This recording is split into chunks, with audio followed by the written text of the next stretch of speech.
Okay.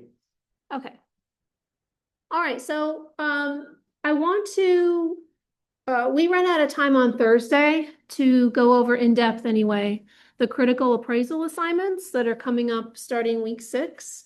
So I'm going to take just a few minutes to go over that. So if you have any questions, I want to address those because again, we took the whole period to go over the actual critically appraising that one article that I asked you to read the previous week, the staples versus sutures. Got that. Okay, so so there's 2 components of the critical appraisal assignments, and you'll have 6 of these. So we'll be doing one of these each week, starting in week 6 up through week 12. So you'll have an appraisal form, which I'll click out into in just a moment, for each of the studies. And then you'll be co-leading the discussion for whichever week, bless you, that you choose. So this discussion is kind of a modified, what they call in biomedical science departments, journal clubs. They're in medical nursing, allied health programs. I know for a fact the HES department and their graduate program, they have a journal club every week.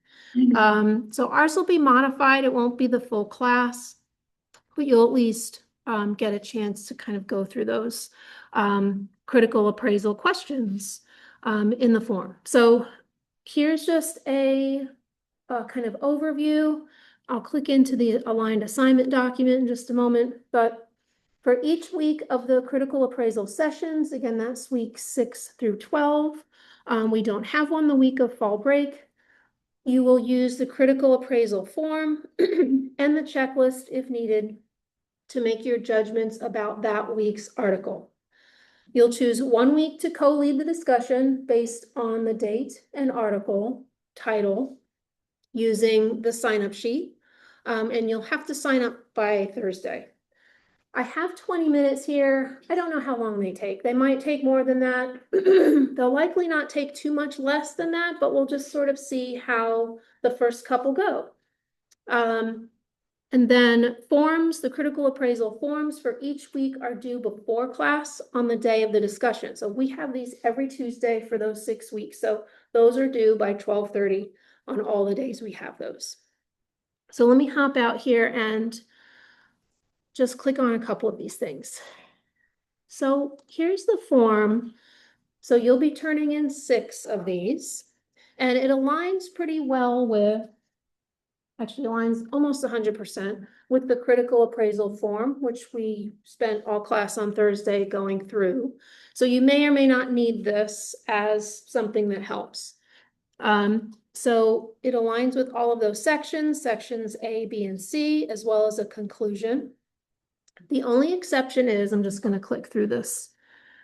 Each section has a tab. Sorry for the scrolling. The only exception is, we talked about this on Thursday, the only exception is question 8 will be different than what's on the form, because question 8 is for people who are, physicians or providers determining if that article is something they can apply to their patient population. And so I just modified that question so we can still talk about it, even though we're not doctors in this room. So you'll be turning in 6 of those, again, 1 each week, and then whichever week you sign up for, you'll be co-leading that discussion. So if you haven't signed up, please do so. All of these links are in the Google Slides. They're also in the Canvas page. I will say, just what I mindfully did was I chose these articles, in my opinion, based on intricacy. So I think they get a little more tricky as the weeks go on. So, which makes sense because you'll be a better appraiser as the weeks go on as well. So just keep that in mind. It may impact when you sign up for your journal club week. So that's all I'll say about that. I do want to direct your attention to 2A. The purpose of these is to independently appraise the articles that you sign up for. Purposefully to reduce the risk of bias. So I can't keep you from working together outside of class if you sign up with, you will sign up with, your partner. But you won't be presenting together. You'll be separately leading this discussion. There's no slides. You just sit at your seats and you talk about this article along with the rest of the group. Okay? Any questions about that?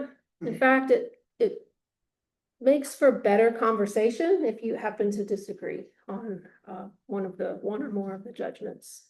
So just keep that in mind. And of course, I can tell if you just have the same answers on your forms on the back end. So any questions about the critical appraisal assignments?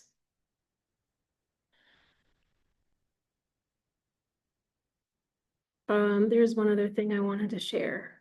So I'm just jumping into the syllabus real quick. So these start in week 6. So you'll see Journal Club 1 every Tuesday, starting in week 6 or session 2. And during fall break, we don't have class on Tuesday. We also won't have an in-person class on that Thursday. It'll be asynchronous. I'll have you do something else. I just can't be in Winston that day. So we won't have class that week. So you have the whole week off from class anyway. But I'll when the time gets closer, I'll let you know what we can be doing to make up for that.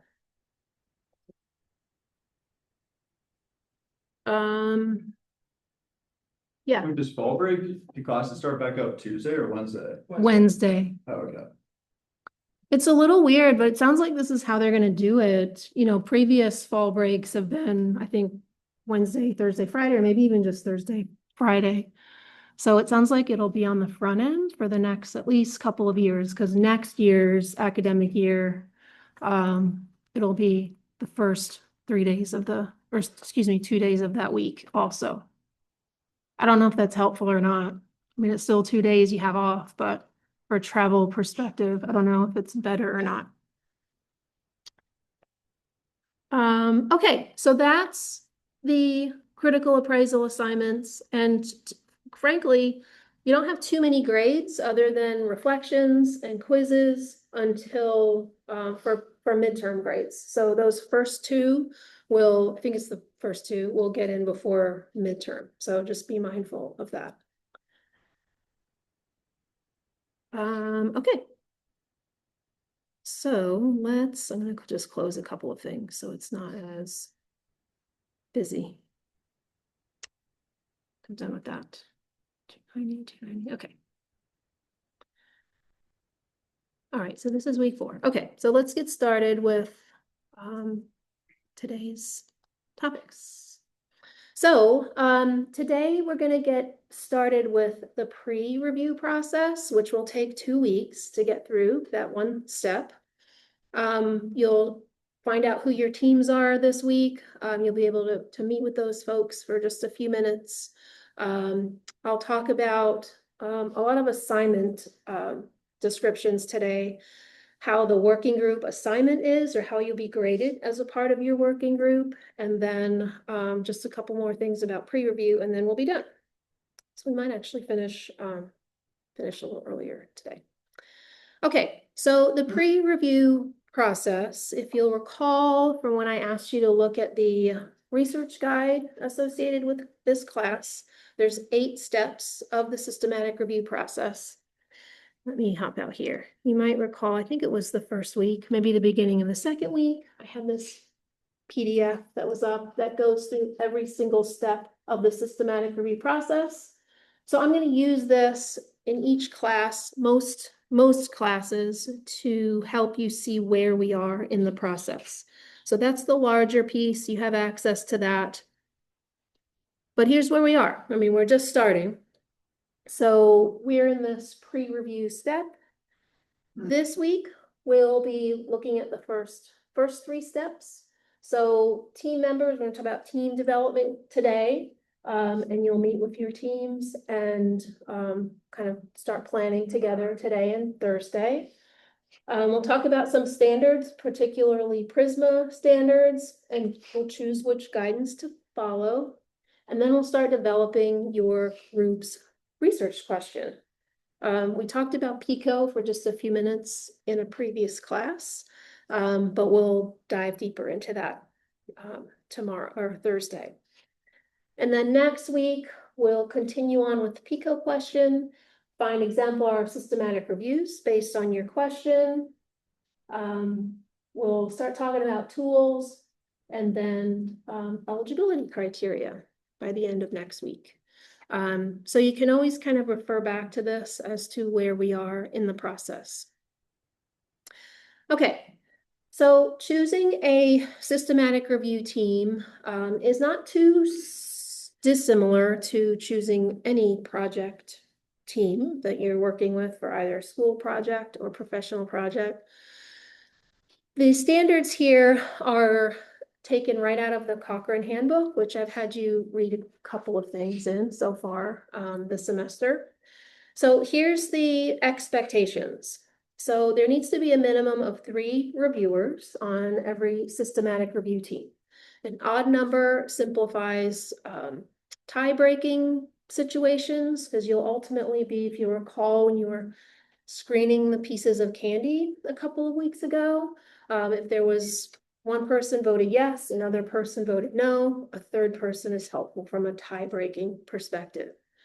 However, more reviewers may mean less errors and or bias, and it cuts down on some time. The Cochrane group will not publish a systematic review with one author, because you can't perform a systematic review with one author, certainly without highly damaging any bias with that particular study. So the group should consist of a few different people: content and field experts, representative diverse voices and perspectives. So people who are experts in their field. And I have an example in just a moment. A librarian who can consult on the methodology, which we'll be diving into most in this class this semester.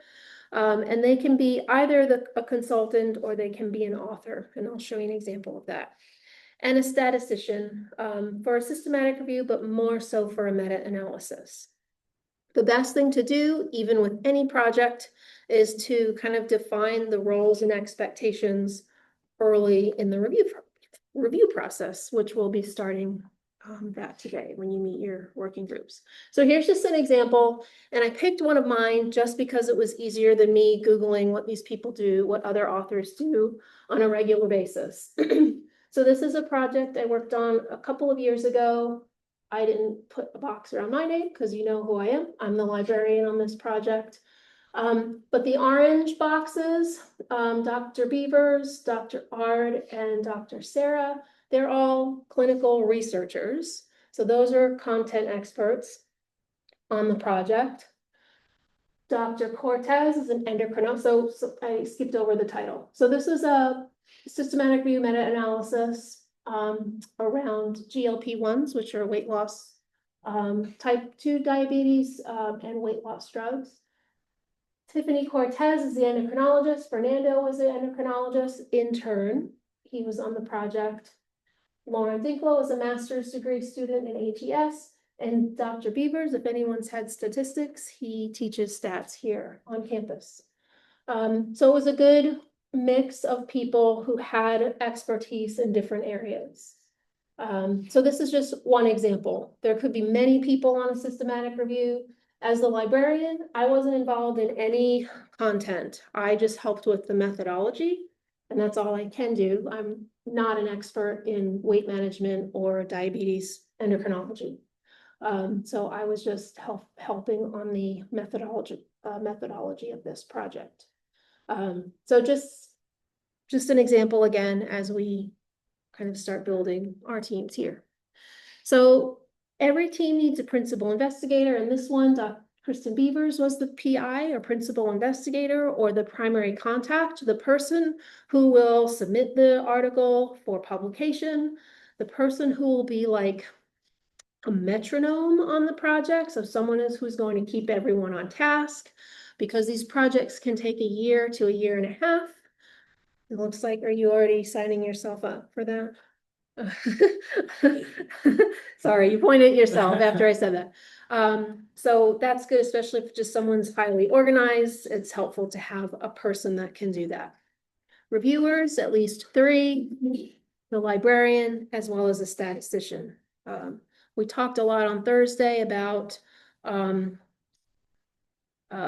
external validity, which happened to be in the results. So we talked about a lot of statistical measures, having a statistician to manage those calculations is helpful. Okay, so here's your working groups. So I have these set up. After Thursday, you won't be group A, B, or C anymore. Your group name will take on whatever domain you're going to be researching.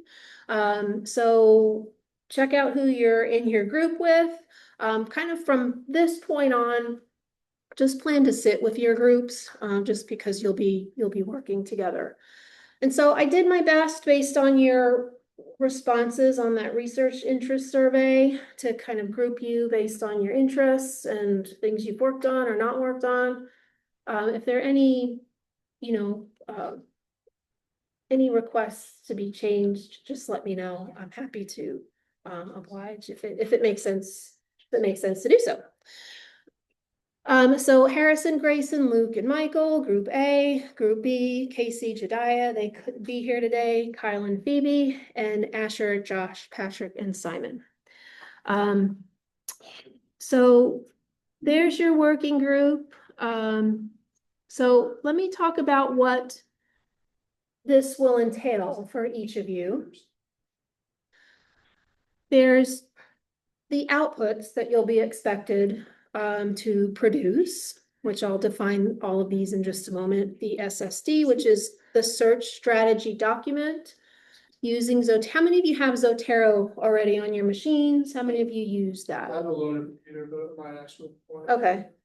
You will use Zotero in this class. So we're going to take a class to download that, to get it on your machine, and you'll have shared libraries on that using Zotero as well. Covidence, ROB is risk of bias, DE is data extraction, and then the final presentation. Your grade is also based on how you evaluate each other as well as yourself. So you'll be required to rate your working group peers and yourself at the end of the semester based on performance. Those will be anonymous, so you won't be able to see what those results are, other than when you see your grade kind of cumulatively. So here's breaking this down a little bit more with the expectations in your working group. So you'll work together to develop and produce these items. So your search strategy document, which that document in itself, we'll start talking about that on Thursday, has 3 parts. The Zotero library and the Covidence project. Covidence is another software that you'll be using to do these assignments. Risk of bias and data extraction, and ultimately the protocol submission and your final presentation. You'll determine how often you need to meet as a group outside of class. I will say, I think I shared this either the first day or second day. The goal is to use as much class time as possible for your work. So if you never have to meet outside of class, you will for probably small things, but not a huge amount of time. So make attendance a priority, not for yourself, but also for your group. Complete the self and peer evaluations for all group members based on the criteria. I will give you a criteria for you to rate your peers using. So it's not just, oh, I think they did a good job or they didn't. You'll have some specific guiding questions for that. And then as with every assignment, there's a aligned assignment document as well as a rubric. So I want to click into these real quickly just to, I think I have this up already. I don't think I do. So if you need any more information about any assignment, it's going to be in the assignment, the aligned assignment document. So I just have a few things highlighted. Systematic reviews require a team-based approach to reduce bias inherently embedded in this type of research method. This opportunity will strengthen the skill of being a present and productive member of a project team or any, and will provide insight to the workflow of this type of project. There's one other thing I highlighted. So one thing I want to make note of, and we'll go through these specifics later, but I did highlight this to remind myself to talk about it. So this is relative to screening. If you recall, you screened Candy earlier in the semester, but you'll be doing that with research studies.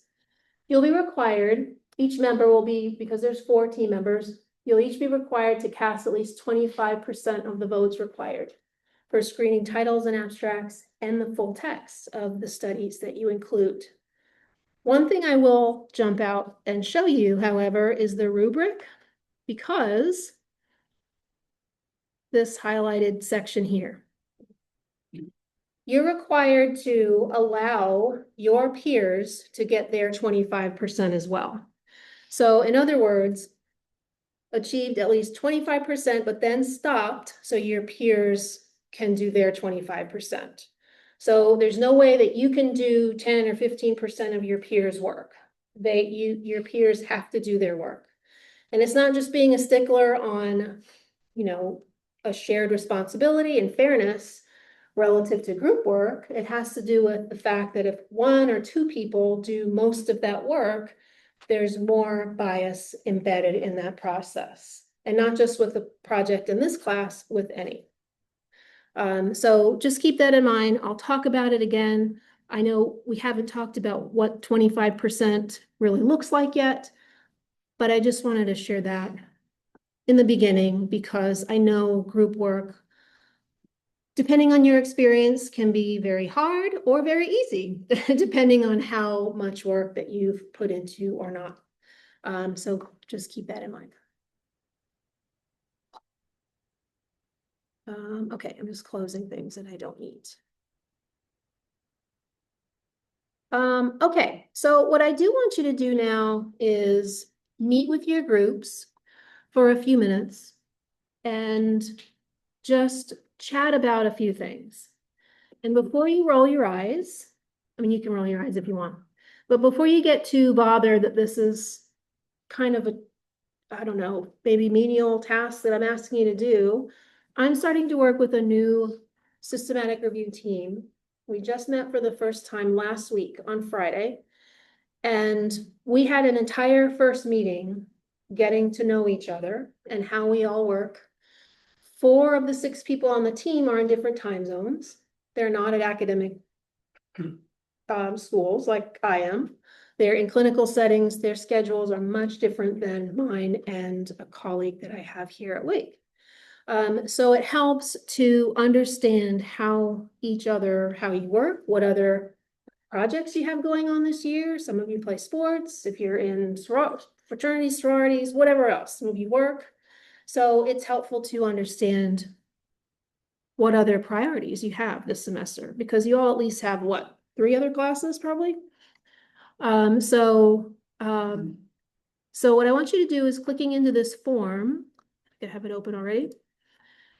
Jump to your working group and answer these few questions based on each of your needs. What your interests are. This one's going to be helpful because you'll start talking about topics that you're interested in and what will ultimately be your research question, the topic that you use for your project.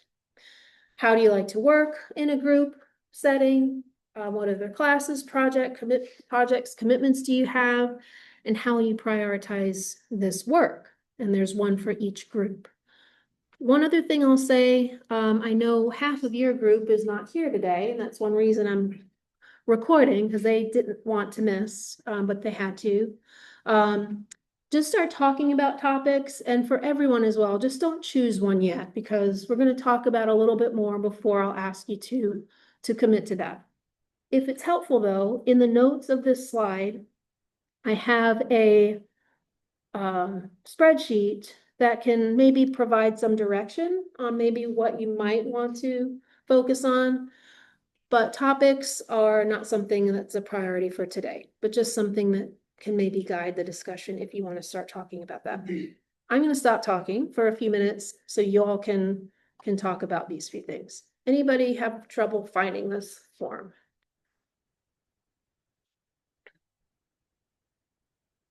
Okay, so you all talk for just, I don't know, 5 or 8 minutes or so. Enter this stuff in the forms. You can always kind of come back to it or add to it if needed. All right?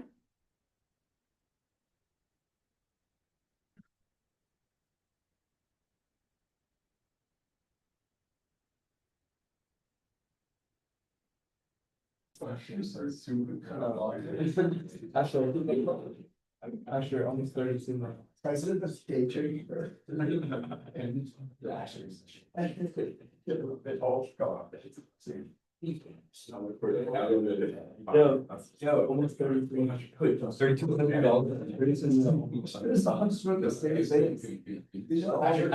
started in trade. You actually should. Okay, so one other thing, all right, so one other thing, just to consider, we had a question up in the front here. These are just suggestions, so sometimes there's just some anxiety around choosing topics, so I wanted to maybe lead you to one if it's helpful. If you have something else you want to be working on, we can certainly do that. But I will just say, just as kind of a heads up, these are very basic topics. You'll ultimately be developing a PICO question. So for instance, you know, for medical marijuana and pain, it will likely be have something to do with pain associated with a specific disease. So let's say it's multiple sclerosis or sickle cell. There's a number of different diseases or disorders that could lend themselves to the use of marijuana for pain. So this is a very basic topic at the moment, and you can certainly change any of it. And we'll talk more about it on Thursday, but this will at least give you direction for when we kind of start doing some preliminary searching in databases to help you build your research question. All right, so just use this as a guide.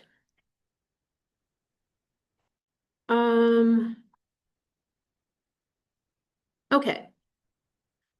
And again, we'll do a little bit more kind of talking among your groups on Thursday. So I know if you know you're missing some team members, they'll be back to talk more about kind of ways of working, how you like to work.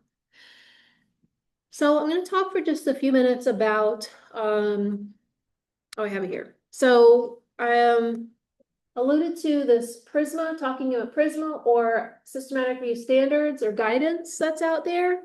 So I want to talk about one of them, which is PRISMA guidelines, because that will help guide, or it's helped guide me what I'm asking you to do for these projects. And it helps guide me as a librarian on these projects to help these content experts who are wanting to write these papers. So PRISMA stands for the Preferred Reporting Items for Systematic Reviews and Meta-Analysis. And it's designed to address, you know, reporting or the writing of a systematic review.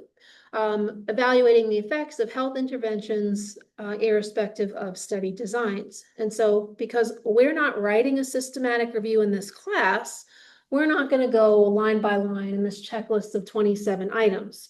But we will see, they'll present themselves kind of along the way. At least 2 other times, I'll refer back to this checklist. It's widely endorsed and adopted by over 60,000 reports and 200 journals and systematic review organizations, which means if you publish or submit a systematic review for publishing and you haven't stated that you've used Prisma guidelines, you won't be published. So it's important to use this as your guideline. And it was created because it is associated with more complete reporting of systematic reviews.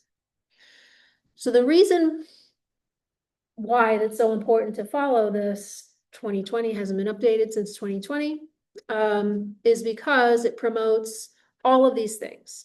Trustworthiness of how you came to your findings, how it's applicable to your population, replicating. So your search strategy, which will start another couple of weeks, it needs to be clear enough that I can copy and paste your search strategy into the database you said you did it in and get the same exact results. So that's what I'll be doing. When you're creating your search strategies, they need to be able to be replicated. Reduction of research waste and appropriate practice and policies. You need to, we're in the pre-review process, so we're talking about this now because this is when you start using this in your working group and make sure everyone's on board with that checklist. So everyone understands that you will be checking off all 27 items. The statement here says we recommend authors refer to Prisma early in the writing process because prospective consideration of the items may help, which is before, may help to ensure that all items are addressed rather than going back and having to redo something. So here's just a little, just trying to get this out of the way a little bit. It's going to just have to be there. Here's a screenshot of the first page of the Prisma item checklist. And I have a link here to the full checklist so you can see both pages. I think it's 2 pages that include those 27 items. And again, we're not writing a paper in this class or a systematic review. Those take like a year or a year and a half. But we will be referring to specific pieces of this throughout the semester. So for instance, in the method section, number 7 has to do with search strategy. So present the full search strategy for all databases, registers, and websites, including any filters and limits used. You will be building a research log. So every single search that you do in either PubMed, well, you'll at least be doing PubMed, and one other database will be documented. So someone who has no affiliation with your project will be able to go back and redo that search. So all of that will be documented. Plus, if you do put your full search strategy into the search engine and you report that you got 250 citations, and I put that search strategy into the search into the database and I don't get 250, something's wrong. Either the strategy is wrong or you reported something wrong. So the purpose is to keep yourselves honest as well as make sure your readers understand what your research method. In the results section are the study characteristics. So I'm just tying these into things that are coming for you.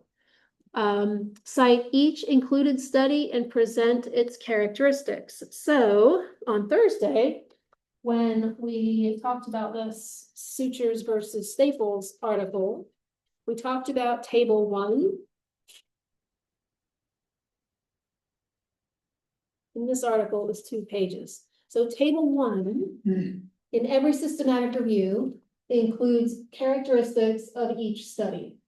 Include a study and present its characteristics. And those will ultimately be the pieces of information that you extract through the data extraction process in the week or so after that, week or 2 weeks after that. So if number 17 is not checked or hasn't been carried out, then there's going to be some disconnect with the work you did and what the readers are going to be reading. And then lastly, the registration and protocol. You will be producing a protocol. We're not gonna register it because we're not moving on to do this systematic review. But that registration information for the review is important for your readers so they can refer back to what that process was that you used.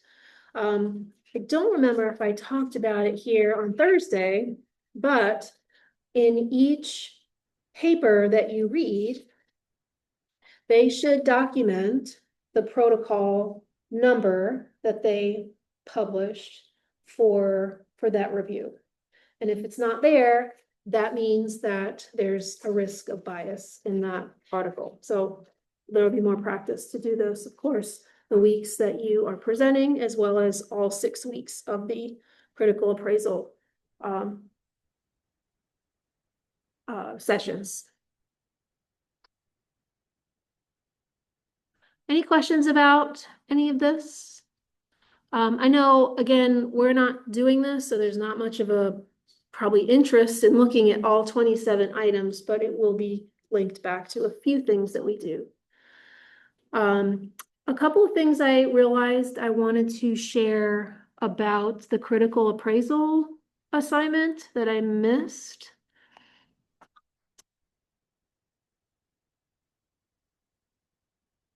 So in this sign-up sheet, I think it's still up here. No, this is topics. So in your sign-up sheet, for each of these articles, off to the right are links to the full article. I'm not sharing PDFs because I'm not a copyright expert and I don't want to include a PDF that I shouldn't be reproducing. So once you click into any of these articles, you can download that PDF on your own. I will say, let's see, sorry, I wanted to share this also. This was back in week 3. So what we did on Thursday was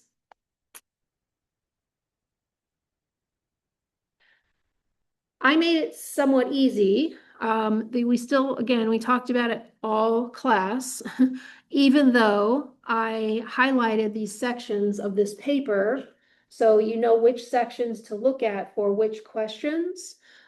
So you can do that on your own. I'm not going to be providing this for each of your critical appraisal weeks. So this is something you'll be expected to do only because it will help you lead the discussion. So just consider that. And I will say, even if you're not presenting or not leading the discussion that week, you'll be expected, of course, you'll be turning in that appraisal form beforehand and be expected to join into the conversation. Because I think, you know, maybe how difficult it might be to present just yourself or just you and another person. So it's certainly helpful to share some more information, or excuse me, to be vocal about the topics that we talk about. One other thing, I'm going to click back to the syllabus. And so our first journal club is in week 6. I'm likely going to take one of these classes the week before, so next week, either Tuesday or Thursday, and do another kind of demo of what that session should look like. It will not be the whole class. We took the whole class because we picked apart every single piece of that process, and I highlighted where you should be able to look and point out during your presentation. So I'll likely record that so you can refer back to that before your discussion as well. Any questions about anything we talked about today? I know I talked most of the time about assignments, but these assignments have a lot of parts and pieces to them. So I want you to be aware of what those are. We sign up the journal club, and then what are we doing with that, and like, what does it do? What's all the dates? It's in the spreadsheet here. Let's see. So if you signed up for Tuesday, Yeah. November 4th, Yeah. that's the day that you're going to do your Okay. discussion or So- co-lead the discussion. Another part of that is this, let me go back to the beginning here. Oh, it was in week 3. For the critical appraisal assignment, there's 2 parts, the form and the discussion lead. And so you can always refer back to this aligned assignment document for literally the step-by-step, what you'll be expected to do and talk about. So, you know, you can ask any questions if, once you read through that, you can. And like us, you know, on Thursday, we did this live in class. And I will redo one and record it one of those days before the first session, so you have some idea. And of course, the folks who have signed up before you can be a model for you as well. Sounds good. Thanks.